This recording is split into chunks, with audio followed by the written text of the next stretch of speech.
הפעם בג'יפטק, הצינורות של הקולר גיר יבשים וישנים, מחליפים אותם.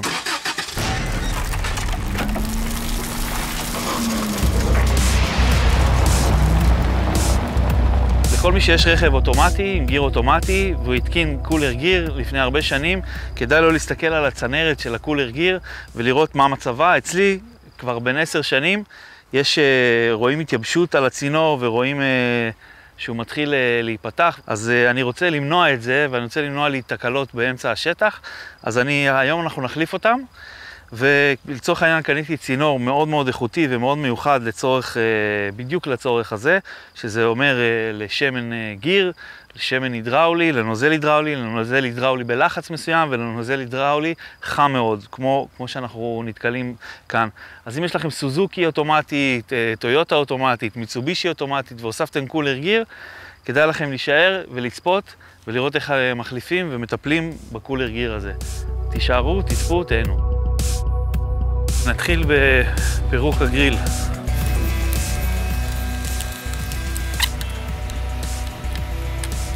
וכשששת הקליפסים בחוץ, אפשר לפרק את הגריל.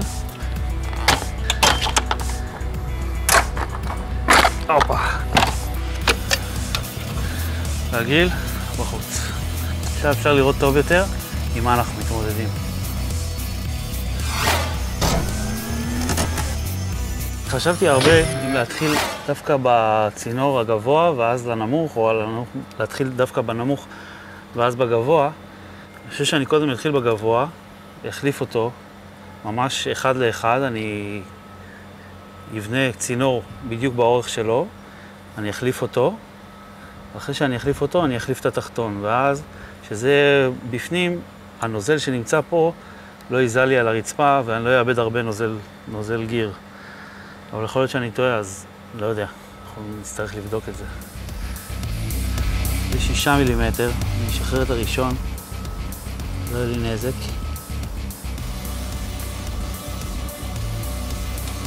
ועכשיו אני אכין את הצינור באורך שאני חושב שצריך. זה היה ככה. וזה מה שמדעתי. זה צינור מאוד מאוד יקר, ואני צריך להתחייב על מה שמדעתי. בואו נמדוד שוב. אוקיי, זה מה שמדעתי. זה הצינור שאני הולך לטפל בו עכשיו. ואני הולך לחתוך את הסטריפ הזה. אני אעשה סטריפ אחר, כמו זה. אז טוב גם שאני מצלם את זה עכשיו.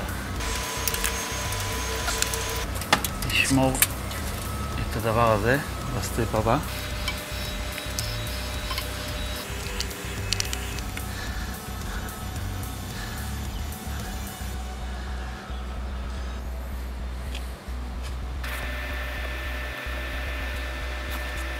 עכשיו אני פותח את הבנדים שהולכים לצנרת המקורית. מקווה שלא יזל יותר מדי שמן. ובמקום זה אני אשים את הצינור החדש. אוקיי, צריך להשקיע פה קצת מאמץ וסיבוב. אין כל כך גישה.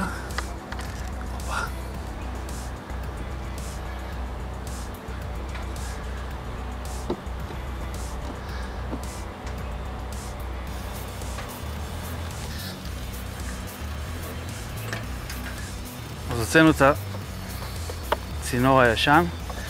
עכשיו אני אכניס בזהירות את הצינור החדש. מאותו מקום אני אשתדל. כבר הרכבתי 2 בנדים. ואני אשחיל אותו בדיוק במקום של הצינור הישן. ואתקין 2 בנדים. אוקיי, נראה לי סבבה. זה כל הכמות שמן שיצא לי עד עכשיו, מהצינור הראשון, שזה לא הרבה. גם אני רואה שהשמן נראה ממש טוב. צריך כל הזמן להיזהר על הרדיאטורים פה, לא לעשות להם נזק. ואת זה להכניס לכאן עם 2 הבנדים שלנו. בואו נחתוך את זה עוד קצת, נשים 2 בנדים ונסגור את זה.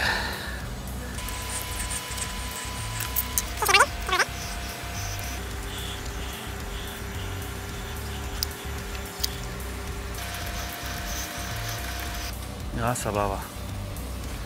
בואו נעבור לצינור השני. אני ממקם את התבנית אלומיניום מתחת, פותח את הבנדים. אני לא יודע אם פה יצא לנו הרבה יותר שמן, בואו נראה. אני שם שני בנדים, כי ראיתי בהתקנה המקורית יש שני בנדים, אז חשבתי שזה יהיה המשך טוב, וגם כי זה נראה לי יותר בטיחותי, יותר חזק. אם מסובבים את זה קצת, זה הולך יותר טוב.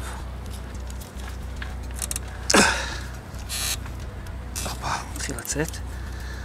שים את הסמרטוט.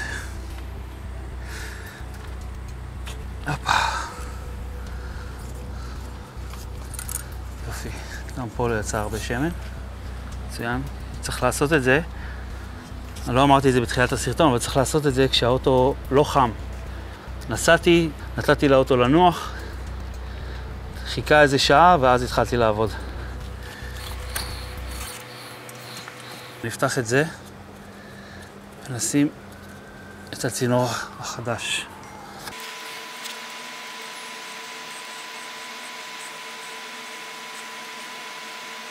נוציא את הבנדים עכשיו בכיוון הזה.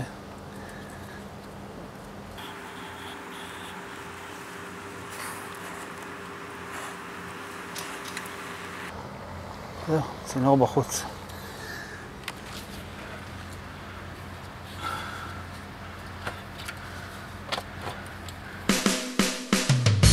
כמה מילים על הצינור הזה, זה צינור מיוחד שקניתי של חברת גייטס.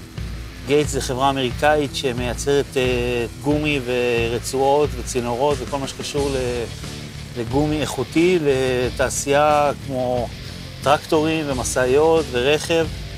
יש להם את הרצועות מנוע הכי טובות ויש להם גם צינורות מעולים. זה צינור הידראולי שמיועד להעביר טמפרטורות גבוהות ושמן הידראולי בלחץ גבוה, ואני אשים את הספציפיקציות של הצינור הזה ותבינו שזה צינור אחד הטובים, והוא בדיוק בשביל השימוש שלי, שזה קולר, שזה להעביר שמן גיר לקולר ולקרר אותו ולהחזיר אותו חזרה לגיר קר. הצינור הזה עלה לי לא מעט, עולה כמה עשרות שקלים למטר, וקניתי רק 3 מטר, והשתמשתי ברובו. ואני מציע לכם, כשאתם עושים עבודה כזאת, לא לשים סתם צינור שנותנים לכם, אלא לחקור ולהבין שצריך להביא צינור מיוחד.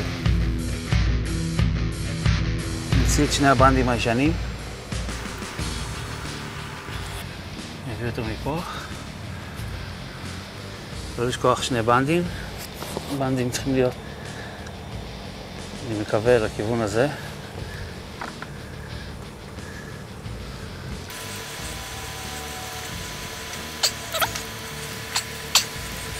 זהו, נראה לי חזק מאוד ובמקום. יופי.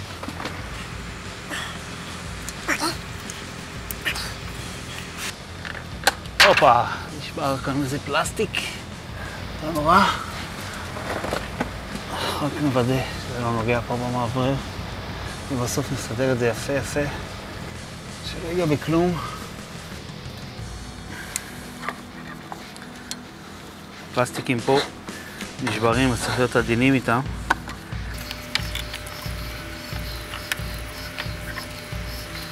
אני חושב שככה זה יהיה בסדר. ניקח עוד שני בנדים ונקווה שזה יהיה בסדר. נבדוק.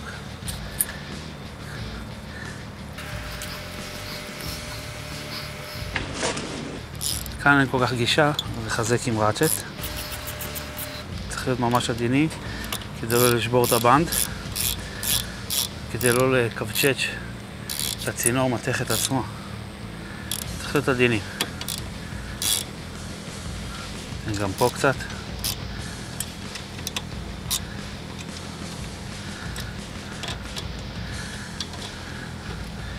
זהו, עכשיו נשאר לנו קצת שפצורים עם סטריפים, וזהו. לוקחים שני סטריפים, קושרים,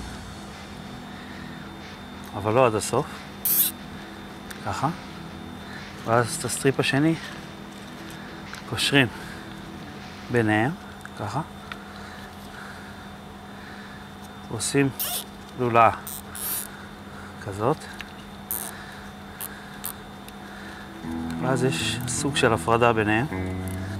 כמובן שסטריפים תמיד יש לקצץ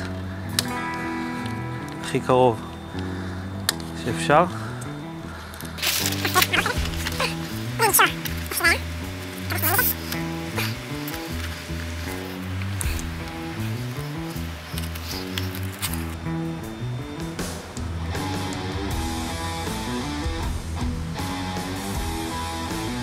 תגידו, אהבתם את החולצה? עם הג'יפ של ג'יפטק? תכתבו בתגובות שאהבתם, ואם יהיו מספיק אנשים שאוהבו, אני אדפיס חולצות ויהיה לכולנו. תכתבו לי. בגלל שזאת הכמות של השמן שיצא, אז אני לא חושב שאיבדתי יותר מדי שמן, גם אני רואה שהמצב שלו תקין.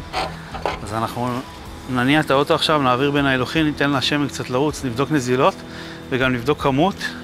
אם נצטרך נוסיף, אבל לא נראה לי שנצטרך.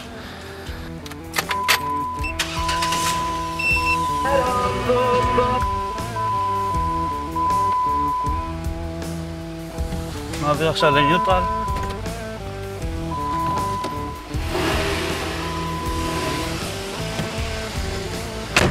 כשהגיר בניוטרל, המשאבת שמן מתחילה לעבוד והשמן מתחיל לזרום. בינתיים אנחנו נחפש נזילות.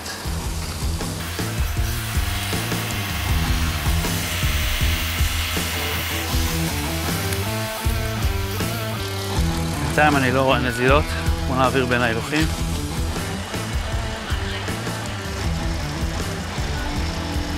קצת מתחמם, זה אומר שעובר פה שמן בצינור. נראה טוב. נבדוק שמן. זה המדיד של השמן. שמן גיר. בודקים שהמנוע חם ושהמנוע עובד. שים את זה פנימה.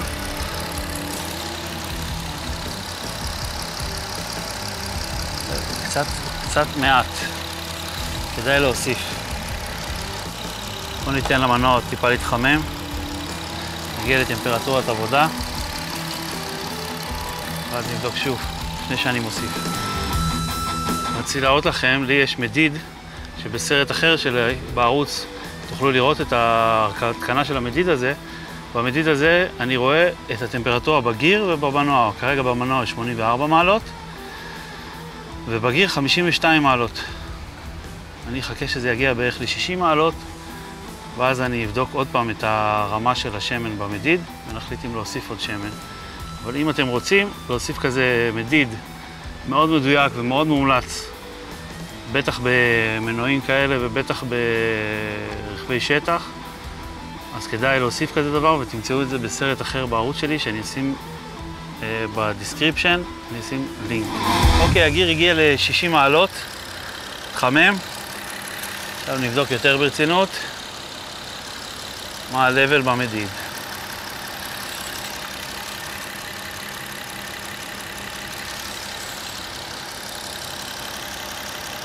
אוקיי, קצת חסר. בואו נוסיף פה קצת. לא עוד הרבה, עוד קצת. שמן גיר באוטו הזה מוסיפים מהמדיד עצמו. נוציא אותו, שים אותו בצד. באוטו הזה שמים ATF4 של מופר, ואנחנו נוסיף ממש מעט. נוסיף 200 ונראה כמה עוד חסר. אסור להוסיף יותר מדי.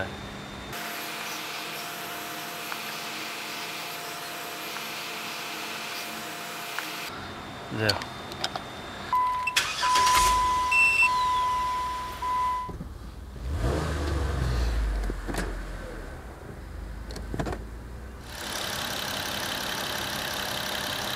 אוקיי, עכשיו המדיד רטוב לגמרי, אז אני לא יודע בדיוק אם זה הגובה הנכון, אבל אני מניח שזה בסדר.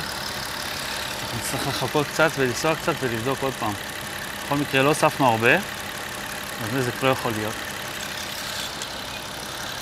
לי זה נראה בסדר. בינתיים נסגור את הגריל.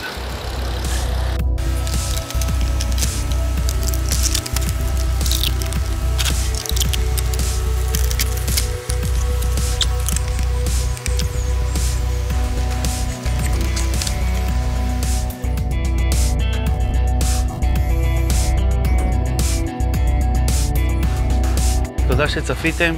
אתם יכולים להחליף עכשיו גם אצלכם את הצנרת אם צריך. תצפו בעוד סרטונים, תעשו סובסקרייב. נתראה בסרטונים הבאים.